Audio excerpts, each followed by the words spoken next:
A Twitter war breaking out between two prominent voices on the left and the right. It all started with Rosie O'Donnell's suggestion that she would bribe lawmakers to vote against the tax bill. Ben Shapiro wasn't having it, saying that's a violation of federal law.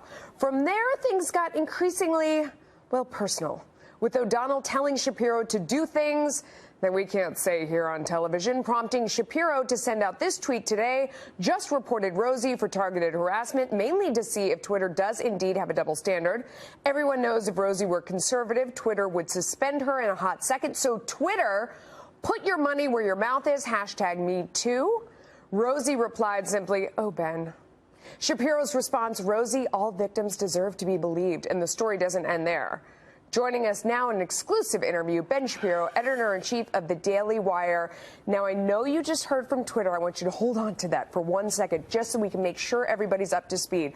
Her original tweet, which I saw fly by too, where she says $2 million to Senator Susan Collins, Senator Jeff Flake, if they vote no. No, I will not kill Americans. That's what she tweeted. I don't know how this is killing Americans, but that's okay. For the sour rich, I think it was supposed to say super, but she was impaired in some way while doing this, probably with her fingers. DM me, Susan, DM me, Jeff. You responded that if Trump orders Sessions to investigate Rosie, he will be carved into Rushmore by Friday, which I thought was a pretty good burn. But what inspired you to pile on this mess? Because it was already out of control.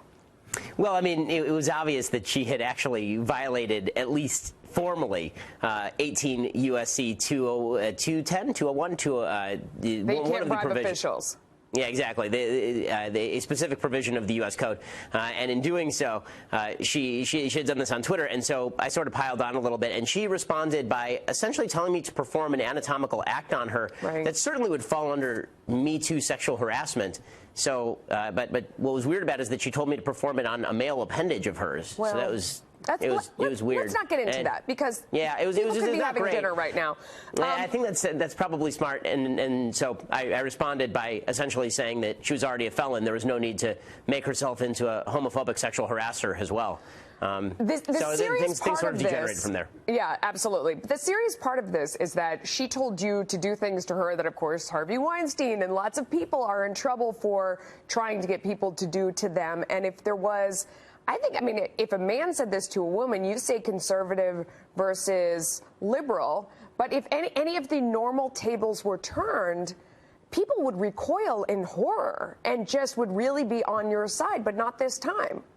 No question. I mean, if I had said exactly the same words to Rosie O'Donnell that she said to me on Twitter, I have very little doubt that I would have been suspended or expelled from Twitter for targeted harassment or abuse under their rules. So I decided to find out exactly how Twitter operated, and so I reported her for targeted harassment and abuse, and then I have now received back their notice that apparently there was no violation of the Twitter rules, which is astonishing. They say that she did not actually perform behavior that crosses the line into abuse.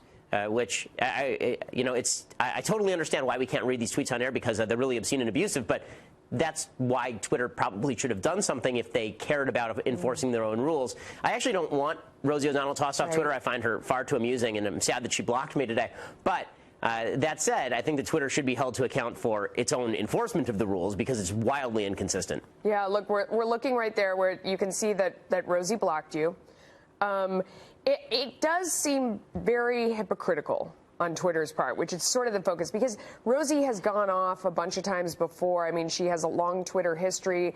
Some of her best times were during the debates, where she called President Trump all kinds of names, comparing him to body parts, saying how orange he was, talking about his appearance. I mean, again, things that if tweeted at a woman, or if tweeted at Hillary Clinton about her appearance, people would be all up in arms. But this is what she was doing to Donald Trump. She even said he was like the snake oil salesman from Little House on the Prairie, which I kind of liked for obvious reasons. But all these things going on, she's on Twitter, but Twitter does nothing about it when she attacks someone with what should be sexual harassment. Do they have a track record of banning other people for saying things like this, though?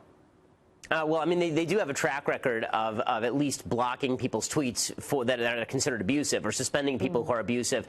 And they have a track record of going after people for political reasons as well. Again, their terms of service suggest that you are not allowed to issue tweets like this, but they have a rather arbitrary standard, obviously, for what they choose to enforce or not enforce. My guess is that they didn't want to open the can of worms that would have necessitated opening in order to take any action against Rosie O'Donnell for suggesting that I do certain things to her, which is horrifying. I'm still stuck on the fact that she seemed very sincere in the fact when she went on originally and she tweeted long tweets about exactly how much money she wanted to give for them to vote no and DM me. And I mean, she sounded very serious. So I don't know. There's a lot of debate right now about whether or not that's a violation of the law since it was on Twitter. We'll see.